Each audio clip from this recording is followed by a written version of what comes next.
Hi, I'm Patrick from Bloomington Tutors.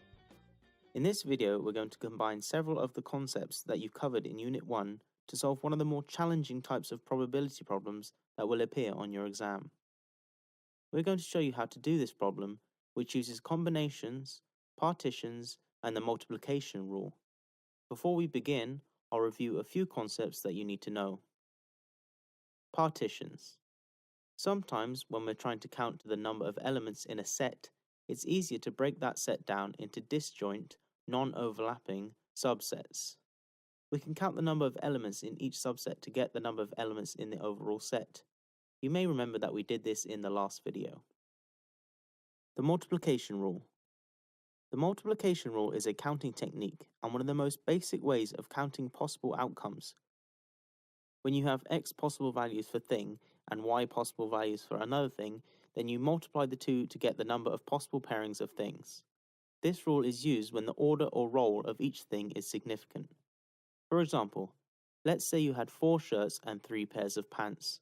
You need to know how many outfits you can make.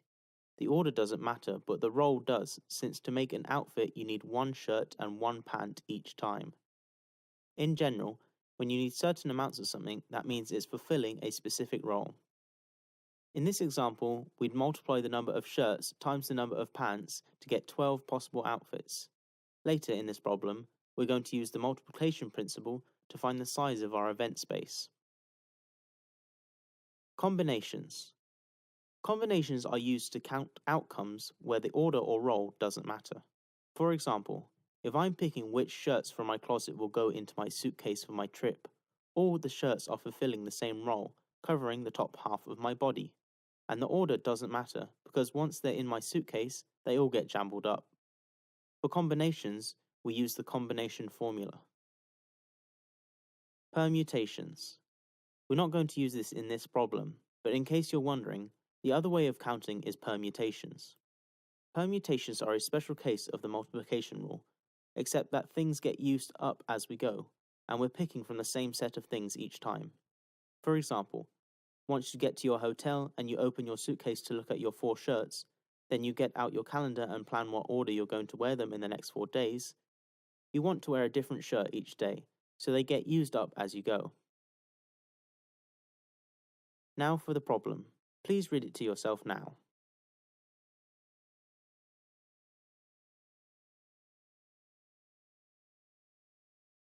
Alright, I said that this all had to do with probability, and indeed it does.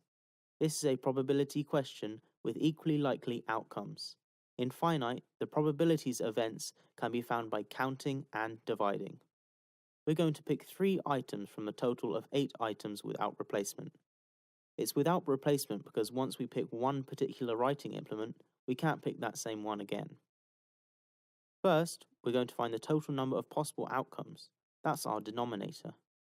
This set of possible outcomes is called the sample space. We want to count the number of elements in that set. Second, we're going to find the number of outcomes that we're interested in. That's going to be our numerator. This set is called the event space. We want to count the number of elements in that set too. Then we're going to divide the two. Let's get started. The sample space is pretty easy. Notice that there are 3 plus 4 plus 1 items, which equals 8 items. We're only picking 3 of these, so we would write this as 8 choose 3. We model this as a combination because we're picking without replacement and order doesn't matter. For example, blue pen, red pen, white pencil is the same as white pencil, red pen, blue pen. To compute 8 choose 3, we use our generic combination formula. N choose r equals n factorial r factorial times n minus r factorial. In our case, n equals 8 and r equals 3. To compute this, we'll simplify the denominator and write out all of the factorials. Since all we're doing is multiplying, we can cancel out common factors in the numerator and denominator. So, there are 56 total possible outcomes in our sample space. Hold on to that number for later. The event space is a little trickier. We have to find out how many outcomes have at least 2 pens. Since we're picking 3 items in total, and there are a maximum of 3 pens that could be picked, The phrase at least 2 pens really means either exactly 2 pens and something else for the third item, or exactly 3 pens. We're going to count the possible number of cases including exactly 2 pens, then count the number including exactly 3 and add them together. Since each of these cases is a complete outcome and we can never have an outcome that has exactly 2 and exactly 3 pens, this is a partition of the event space. And remember, to get the total count of the elements in any partition set, you add the size of each set in the partition. So it makes sense that we're counting each one and adding them together.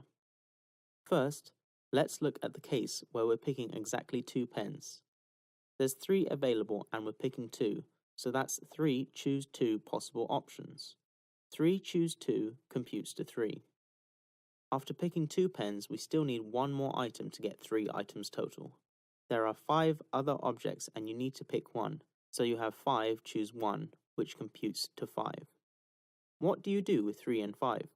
It's not a partition of the event space because it's only the case of 2 pens, so we can't add them. We're going to multiply them using the multiplication rule to get all your possible outcomes. So there are 15 different outcomes that consist of 2 pens and one other type of item. You'll want to save that number for later. Now let's do the case where all 3 items picked are pens. In other words, we pick 3 pens and 0 other items. To pick 3 pens out of 3 possible pens, you get 3 choose 3. That's going to compute to 1. To pick 0 other items out of 5 possible, you get 5 choose 0. That's also going to compute to 1. Here's a tip that you can memorize to make computing combinations go faster. Anything choose itself is 1. Anything choose 1 is itself. And anything choose 0 is also 1. Just like before, we multiply the two together and get 1.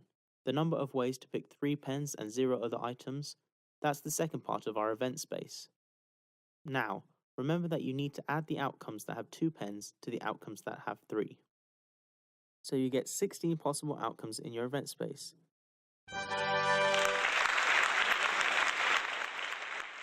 Oh wait, that's only part of the problem.